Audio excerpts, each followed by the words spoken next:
नमस्कार, हिमाचल समाचार में आपका स्वागत है। आज के मुख्य समाचार। चंडीगढ़ पहुंचने पर मुख्यमंत्री का गर्मजोशी से स्वागत। चंडीगढ़ में आयोजित हिमाचल स्टूडेंट यूनियन के वार्षिक सांस्कृतिक कार्यक्रम हिमाचल एक झलक में शामिल हुए मुख्यमंत्री। रंगलाई विदेश से नौकरी छोड़ अपने गांव की माटी में सोना उगाने की कोशिशें। सब्जी उत्पादन से 8 से 10 लाख की आय कमा रहे पलहोटा के संजय। और अब समाचार विस्तार से। मुख्यमंत्री ठाकुर सुखविंदर सिंह सुक्खू के चंडीगढ़ पहुंचने पर आज हिमाचल महासभा चंडीगढ़ ने गर्मजोशी से स्वागत किया। इस अवसर पर महासभा ने मुख्यमंत्री को अपनी विभिन्न गतिविधियों एवं मांगों के बारे में अवगत करवाया। मुख्यमंत्री ने हिमाचल महासभा द्वारा चंडीगढ़ में किए जा रहे कल्याणकारी कार्यों की सराहना करते हुए हिमाचल प्रदेश की समृद्ध संस्कृति के संरक्षण एवं प्रचार प्रसार का आह्वान किया। मुख्यमंत्री ठाकुर सुखविंदर सिंह सुक्खू ने युवाओं से आह्वान किया कि हिमाचल की समृद्ध संस्कृति को देश विदेश तक पहुंचाने के लिए प्रदेश के युवा दूत के रूप में कार्य करें ताकि विश्व हिमाचल की विशिष्टता को आत्मसात कर सके। मुख्यमंत्री आज पंजाब विश्वविद्यालय चंडीगढ़ में हिमाचल स्टूडेंट यूनियन द्वारा आयोजित वार्षिक सांस्कृतिक कार्यक्रम हिमाचल एक झलक में बतौर मुख्य अतिथि संबोधित कर रहे थे। ठाकुर सुखविंदर सिंह सुक्खू ने कहा कि हिमाचल की मनभावन संस्कृति, सरल रहन सहन, सुंदर पहनावा और पौष्टिक आहार देश विदेश के पर्यटकों को आकर्षित करते हैं। युवाओं को न केवल इस विशेषता को जीवंत रखना होगा अपितु लोगों को इससे रूबरू भी करवाना होगा। संस्कृति और लोकाचार का प्रसार पर्यटन क्षेत्र को बढ़ावा देते हुए प्रदेश की आर्थिकी को मजबूत करने में भी महत्वपूर्ण भूमिका निभाएगा। मुख्यमंत्री ने कहा कि प्रदेश सरकार तकनीकी शिक्षा प्राप्त कर रहे युवाओं को इस सत्र से ही आर्टिफिशियल इंटेलिजेंस के माध्यम से आधुनिक शिक्षा प्रदान करेगी। इससे हमारे युवा तकनीकी रूप से सशक्त होकर वैश्विक स्तर पर रोजगार प्राप्त कर पाएंगे। प्रदेश सरकार ग्रामीण स्तर पर बच्चों को बेहतर शिक्षा प्रदान करने के लिए सभी विधानसभा क्षेत्रों में चरणबद्ध ढंग से राजीव गांधी डे बोर्डिंग विद्यालय आरंभ करेगी। उन्होंने कहा कि प्रदेश सरकार भावी पीढ़ियों को एक समृद्ध और सुरक्षित हिमाचल प्रदान करना चाहती है। इसी उद्देश्य की प्राप्ति के लिए प्रदेश में हरित ऊर्जा को बढ़ावा दिया जा रहा है और वर्ष 2025 तक हिमाचल देश का प्रथम हरित ऊर्जा राज्य बनेगा। मुख्यमंत्री ने कहा कि अगले 3 वर्षों में प्रदेश में पूर्ण रूप से इलेक्ट्रिक बसों का संचालन आरंभ कर दिया जाएगा। ठाकुर सुखविंदर सिंह सुक्खू ने कहा कि युवा देश का भविष्य हैं और उनकी असीमित व सकारात्मक ऊर्जा ही देश और प्रदेश की असली ताकत है। सबसे बड़ी ताकत, सबसे बड़ी शक्ति, सबसे बड़ा युवा पूंजी है जो आप लोग बैठे हैं। आप लोग हमारी सबसे बड़ी ताकत है पूरे हिंदुस्तान में। आपकी ताकत के सहारे हम इस प्रदेश को नई दिशा दे रही है। शिक्षा के क्षेत्र में कभी नहीं सोचा गया था, लेकिन आज क्रांतिकारी परिवर्तन हो रहे हैं और जब हमारा बजट आएगा वो दिशा तय करेगा। हम जल्दी ही हिमाचल को टूरिज्म स्टेट के रूप में विकसित करने जा रहे हैं। मुख्यमंत्री ने इस अवसर पर अपने छात्र और राजनीतिक जीवन की स्मृतियां सभी से साझा की। उन्होंने छात्रों से आह्वान किया कि जीवन में एक लक्ष्य निर्धारित कर आगे बढ़ें और लक्ष्य प्राप्ति के उपरांत समाज की भलाई में अपना योगदान दें। इस अवसर पर मुख्यमंत्री ने हिमाचल स्टूडेंट यूनियन के सांस्कृतिक कार्यक्रम प्रस्तुत करने वाले छात्रों को 3 लाख रुपए प्रदान करने की घोषणा की। उन्होंने हिमाचल स्टूडेंट यूनियन की पत्रिका का विमोचन भी किया। मुख्यमंत्री ठाकुर सुखविंदर सिंह सुक्खू आज होली उत्सव में भाग लेने सुजानपुर पहुंचे।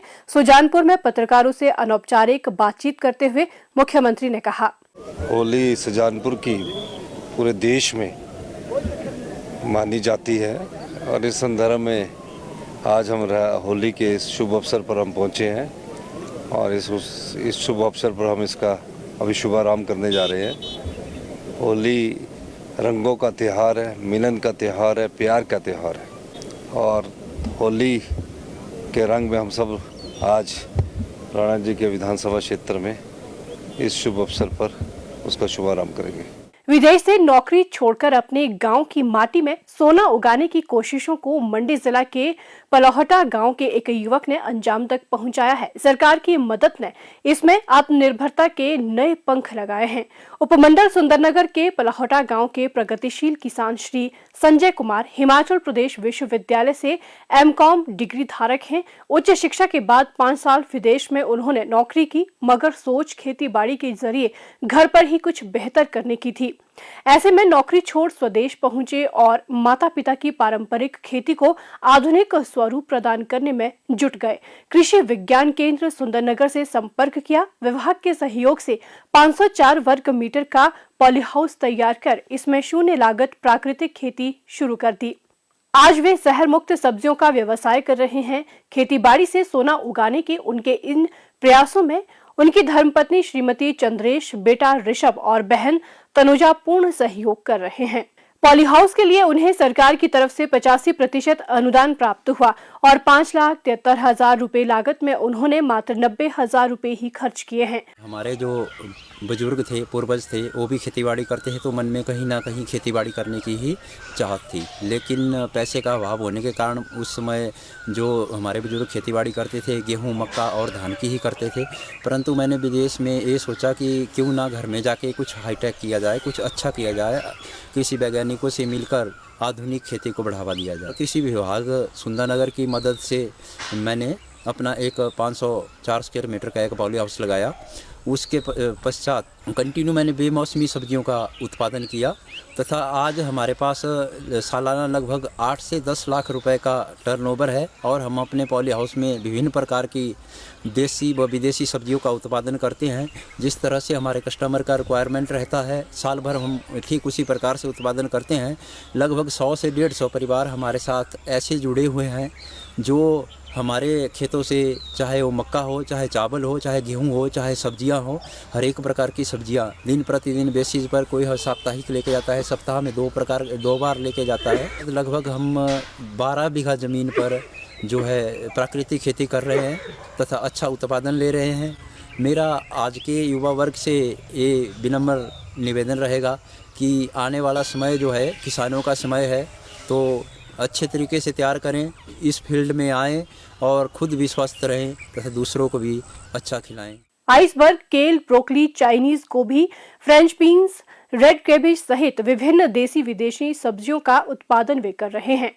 रासायनिक उर्वरकों एवं कीटनाशकों के बजाय सब्जियों के लिए वे गौमूत्र से बनाई गई स्प्रे व खाद का इस्तेमाल करते हैं। हमने पॉली हाउस में सब्जियां वगैरह उगाई है, विदेशी सब्जियां उगाई हुई है, केले वगैरह, चाइनीज, रेड कैबेज और ग्रीन कैबेज वगैरह, पत्ता भर के सभी प्रकार की सब्जियां उगाते हैं। प्राकृतिक खेती का काम भी कर रहे हैं। इनके साथ साथ मैं भी इनका हाथ बटाती हूँ खेती के कामों में। ये जो प्राकृतिक खेती से जो उत्पाद होते हैं वो जहर मुक्त होते हैं, जिससे कि जो हमारा जो स्वास्थ्य, इसको खाने से हमारा स्वास्थ्य अच्छा रहता है। इसके खाने से कोई बीमारियां वगैरह नहीं लगती। प्राकृतिक खेती के लिए भारतीय कृषि अनुसंधान परिषद द्वारा जुलाई 2021 में उन्हें कृषि पुरस्कार से भी नवाजा गया है। उन्होंने सिंचाई के लिए 60,000 लीटर क्षमता का एक भूमिगत टैंक घर के ही आंगन में निर्मित किया है, जिसे वर्षा जल संग्रहण कर भर लिया जाता है। ड्रिपिंग सिस्टम तथा तापमान बढ़ने पर फॉगर सिस्टम का इस्तेमाल सिंचाई में कर रहे हैं। सरकार से उपदान पर मिले पॉली हाउस में स्थानीय व विदेशी सब्जियों के उत्पादन में स्वरोजगार की महक है और ये युवाओं की जिंदगी में स्वावलंबन के नए आयाम स्थापित कर रही है। और अब प्रदेश के मौसम पर एक नजर।